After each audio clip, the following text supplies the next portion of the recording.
بسم اللہ الرحمن الرحیم۔ ہمارا جو ٹاپک ہے وہ ہے نیشنل انکم اکاؤنٹنگ، یعنی قومی آمدنی کے مختلف تصورات۔ قومی آمدنی جو ہے وہ اس سے مراد کسی ملک کی ایک سال کے دوران پیدا ہونے والی اشیاء و خدمات سے حاصل کردہ جو آمدنی ہے اس کو کہتے ہیں، اس کو قومی آمدنی کہتے ہیں۔ یعنی ایک سال کے دوران جو ہمیں کسی ملک کی پیداوار سے آمدنی حاصل ہوتی ہے اس کو نیشنل انکم کہتے ہیں۔ تو یہ پیریڈ مختلف ممالک میں مختلف ہوتا ہے، لیکن ہماری کنٹری میں ایک سال کا ہوتا ہے۔ تو آئے اس کی ڈیفینیشن پڑھتے ہیں۔ National income means the total value of good and services produced annually in a country, یعنی کہ ایک سال کے دوران جو پیدا ہوتی ہیں اس کی جو ویلیو ہوتی ہے وہ ہماری نیشنل انکم ہوتی ہے۔ اس کی جو ہے ایک اور ڈیفینیشن بھی دی گئی ہے نیچے، تو اگر آپ اس کی سمپل لکھتے ہیں تو یہ بھی انف ہے۔ قومی آمدنی کے مختلف تصورات ہیں، جن میں سے پہلا جو ہے وہ جی ڈی پی ہے، یعنی خام ملکی پیداوار۔ جی ڈی پی سے مراد ایک سال کے دوران پیدا ہونے والی اشیاء و خدمات کی جو مارکیٹ پرائس ویلیو ہوتی ہے اس کو کہتے ہیں، یعنی جو ایک سال کی جو ہماری آمدنی ہوتی ہے اس کو جی ڈی پی کہتے ہیں، لیکن اس میں جو ہے غیر ملکی آمدنی شامل نہیں ہوتی۔ غیر ملکی آمدنی سے وہ آمدنی ہے جو ہمارے ملک کے لوگ دوسرے ممالک سے ہمیں بھیج رہے ہیں ہمارے ملک، اس جی ڈی پی میں ہم ان کی آمدنی کو شامل نہیں کرتے ہیں۔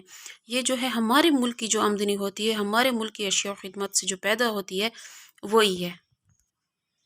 دوسرا ہمارے پاس جو کانسیپٹ ہے وہ ہے گراس نیشنل پروڈکٹ، یعنی جی این پی، خام قومی پیداوار۔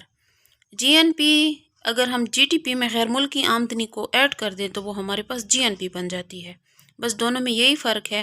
جی N P is the total measure of the flow of goods and services at market value resulting from current production during a year in a country including net income from abroad، یعنی باہر کے ممالک سے جو لوگ بھیجتے ہیں اور ہمارے ملک کے جو لوگ باہر بھیجتے ہیں اس کا اگر ڈفرینس ہم اس میں شامل کر دیں تو یہ خام قومی پیداوار بن جائے گی۔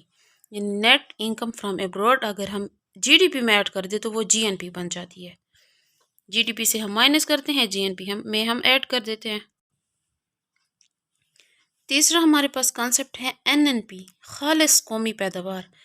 خالص قومی پیداوار سے مراد وہ آمدنی ہے جو ایک سال کے دوران ہمیں حاصل ہوتی ہے اور اس سے ہم فرسودگی کے اخراجات کو مائنس کر دیتے ہیں۔ فرسودگی کے اخراجات سے مراد وہ اخراجات ہیں، یعنی کہ آپ ایک مثال لے لیں ایک فیکٹری کی، وہاں پہ جو ہے ایک سال کے دوران پیداوار حاصل ہوتی ہے، لیکن وہاں پہ جو مشینیں کام کر رہی ہوتی ہیں وہ خراب بھی ہوتی ہیں، ان کو ٹھیک بھی کرنا پڑتا ہے، ان کو ریپلیس بھی کرنا پڑتا ہے، تو اس کو فرسودگی اخراجات کہتے ہیں، ڈپریسیشن الاؤنس۔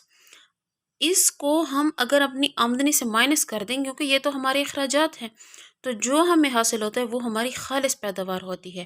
اس کو اگر ہم نیشنل لیول پہ دیکھیں تو اس کو خالص قومی پیداوار کہتے ہیں، اور اس میں پورے ملک میں جو ہے فرسودگی کے اخراجات ہوتے ہیں اس کو اگر ہم پورے ملک کی آمدنی سے مائنس کر دیں تو یہ ہماری این این پی بن جاتی ہے۔